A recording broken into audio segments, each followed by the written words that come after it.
Good evening, everyone. I am so honored to be here tonight, especially in such a beautiful place. So the only thing that I ask is that you don't hold anything that I say to the caliber of the art around us, because that is too much pressure. But this is really special to me for a lot of reasons, and one of them is that I'm coming up on the 10th anniversary of when I was accepted into the Young Scholars Program, so a decade of being part of this community. And my journey with the foundation began with a postcard that arrived in the mail. But before I get to that part, I want to rewind just a little bit. So when I was a child, I used to make floor plans of houses. And this is probably where you assume that I grew up to become an architect or an interior designer. So I'll stop you right there by saying that I drew horrendously disproportionate rooms without doors or staircases, filled with misshaped furniture. But what I loved about those drawings, and the reason that I kept creating them, was the act of imagining how people filled their homes and their lives. My house at the time was a blue trailer at the end of Maple Street in a town called Chadron, Nebraska, in the way west of Nebraska. And in the trailer, much like my drawings, nothing occupied its proper place. The hallway overflowed with books, the kitchen rattled with a washer and dryer, and the wide yard grew mainly weeds. I lived there with my sister and with my mom, who was the sturdy, eccentric center of my Midwest childhood. When I was 8 years old, my mom returned to college for her English degree, and she used to come home as the sun set to my sister and me, carrying this Norton anthology of literature in one arm and grocery bags in the other. And I remember we would sometimes read texts together from the Norton anthology on our living room couch at night. They were her assignment, but they felt like my becoming, because I began reading my own books past that time, lying on the carpet of my room so that I could make out the words using this slit of light that came through the bottom of my bedroom door. I fell in love with words recklessly, finding in them an innate ambiguity, an intimate expansiveness, and yes, the opportunity to imagine other people's lives. I began to play with the idea of myself as a writer. Professor Griffith says that good writers know the rules well enough to break them, my mom told me one day, thumbing through her grammar book. I loved that idea, that breaking rules could be an act of knowledge, an act of creation. In most parts of my life, I was a rule follower. I can remember on more than one occasion instructing my mom not to give me permission to do something with friends because it didn't sound like a very good idea. I lived in fear of A-minuses. My teachers would often seat me next to the least behaved person in class, knowing that even the chattiest of class clowns would not find an audience in me while the teacher was talking. So as you can imagine, I was very popular in middle school. But don't feel too sorry for me. I did have many amazing friends at school, but I also often felt alone. Whenever a particularly interesting idea came up in history class, or we read a beautiful poem in English class, I wasn't ready for those discussions to end. I wanted to keep thinking about them when I left the classroom. But there was an understanding that it wasn't cool to like school so much, and the kinds of things that you talked about in the classroom weren't typically the things that you talked about with your friends in the hallways. I found myself really wanting something different. So I was in 7th grade when the postcard arrived, inviting me to apply for the Jack Kent Cooke Young Scholars Program. I remember logging onto my family's computer using dial-up internet to read about the foundation and what it offered. I didn't understand how anything like it could be possible. My eyes didn't miss the very tiny number of students who were accepted out of applications received, but I knew that I would never forgive myself if I didn't at least try. In my application, I wrote about the investigative journalist Nellie Bly, who exposed injustices with her writing, holding wrongdoers accountable. She even once had posed as a mental patient in order to be committed to an institution on Blackwell's Island so that she could document the mistreatment of patients there. I realize now what fascinated me about her.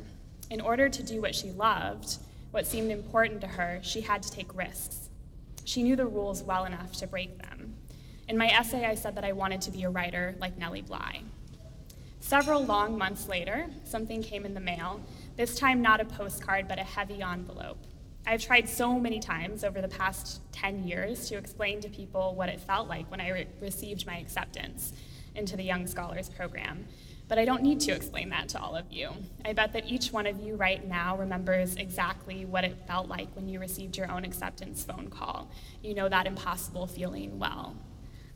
At my own welcome weekend, as a small-town Nebraskan who'd always had her nose in a book, I was given the opportunity to look up and step outward. I was introduced to my fellow scholars, students from all over the country, accomplished pianists and budding scientists and theater geeks, people with their own stories to tell. Like me, they were the children of families who had made sacrifices in order to light a spark inside of them. Like me, they had guarded that spark on their own. They had carried it with them through middle school hallways and oftentimes through years of struggle, and they had turned that spark into a fire. But what I noticed at first wasn't any of that. It was just that they made me laugh. I felt comfortable talking to my fellow scholars just minutes after we'd met. We chatted about simple things, like our favorite ice cream flavors and hometown quirks. But no one blinked an eye when the conversation drifted into something deeper, our passions, our upbringings, our favorite subjects in school. They didn't think it was strange to like school, and they knew what it was like to come from a family that didn't have a lot of resources. Looking back, I think it was the first time in my life that I felt wholly understood. When I got home from Welcome Weekend, I wrote in my journal that I wished I could move every other young scholar to my hometown. As you can imagine, they would have been thrilled, and attend school with them. I had only spent a few days with them, but I knew the feeling wasn't fleeting. I knew how important it was. I had found my community. We get to be braver when we have a community. I remember learning that the tendency to establish friend groups on a smaller level and entire cities on a larger level is a primal thing. It traces back to a time when wild beasts roamed around and being by oneself was sometimes fatal. You would have to expend all of your energy just looking out for yourself. But when we have people to support us, to look out for us, we get to take risks. I'm a risk-averse person. Maybe some of you feel that way too. I think there's good reason for it. Many of us have been in the beautiful but difficult position of feeling like we represent more than just ourselves. So to fail on an assignment would be to fail those around us who are so proud to see us succeed, our teachers, our caregivers, our siblings. We become very good at being very good at things, and that success becomes part of our identities.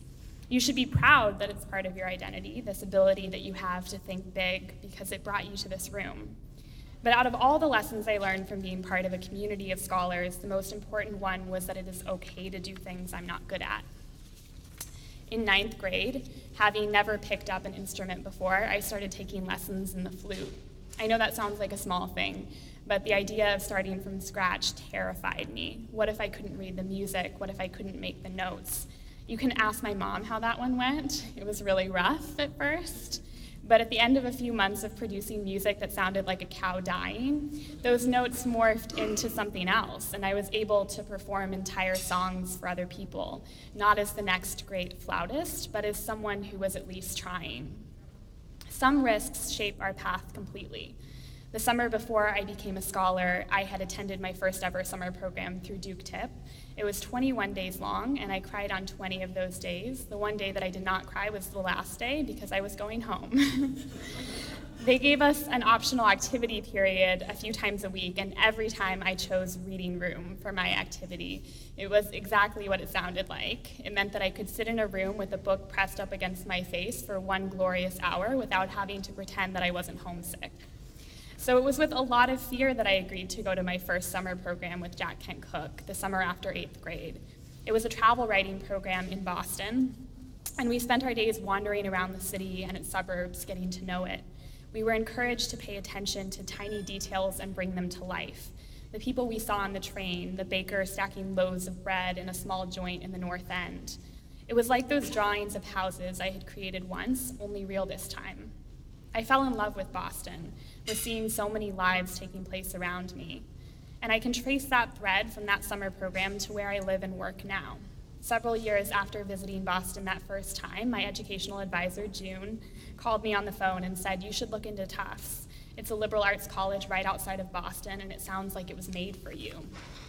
I've lived in Boston now for 5 years. I graduated from Tufts with an English degree, and I now work as an admissions officer there, as Seppi mentioned. I also edit the admissions magazine, so it means that I get to spend all year either telling stories in our magazine or reading them in students' applications.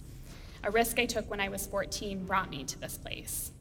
But other risks along my path resulted in failure. like when I decided to go to an arts boarding school on top of a mountain in California for my sophomore year of high school to study creative writing. I ended up not liking it at all. June visited me for Parents' Weekend that year, and I nearly hatched a plan to keep her on the mountain with me permanently. I didn't know how I was going to make it through the next 6 months. As the year drew to a close, I was supposed to be working on a cumulative piece of creative writing, something that would make meaning of that year, and I couldn't bring myself to finish it. I remember calling my mom. "I think I'm failing," I said, hardly able to gasp that word out. "Then fail," she said. That struck me. I did end up finishing the piece of writing and the year. Both were done imperfectly. I didn't leave the mountain a bold and fearless person undaunted by failure. I'm still in the process of learning that it's okay to fail. I have to be reminded again and again.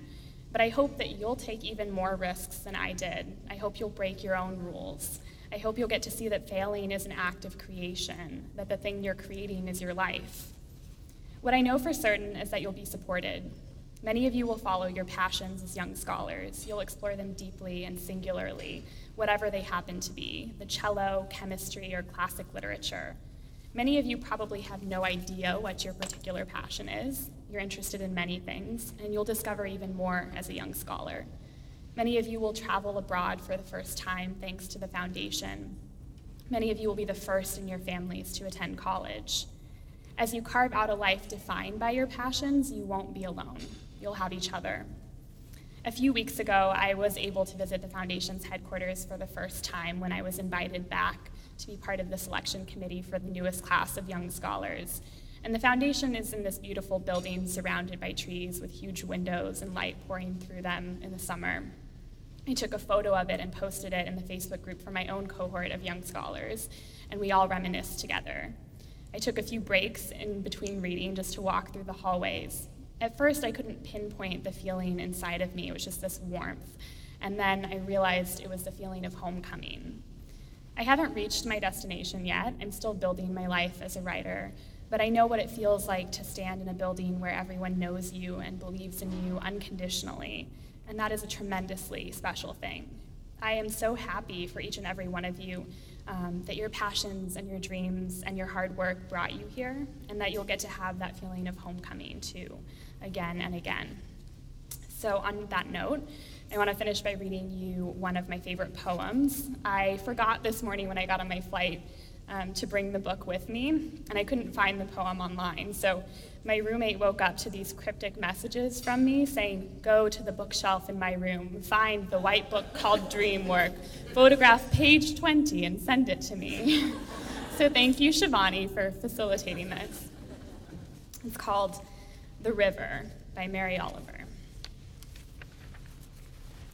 Just because I was born precisely here or there, in some cold city or other, don't think I don't remember how I came along like a grain carried by the flood, on one of the weedy threads that pour toward a muddy lightning, surging east, past monkeys and parrots, past trees with their branches in the clouds, and I was spilled forth and slept under the blue lung of the Caribbean.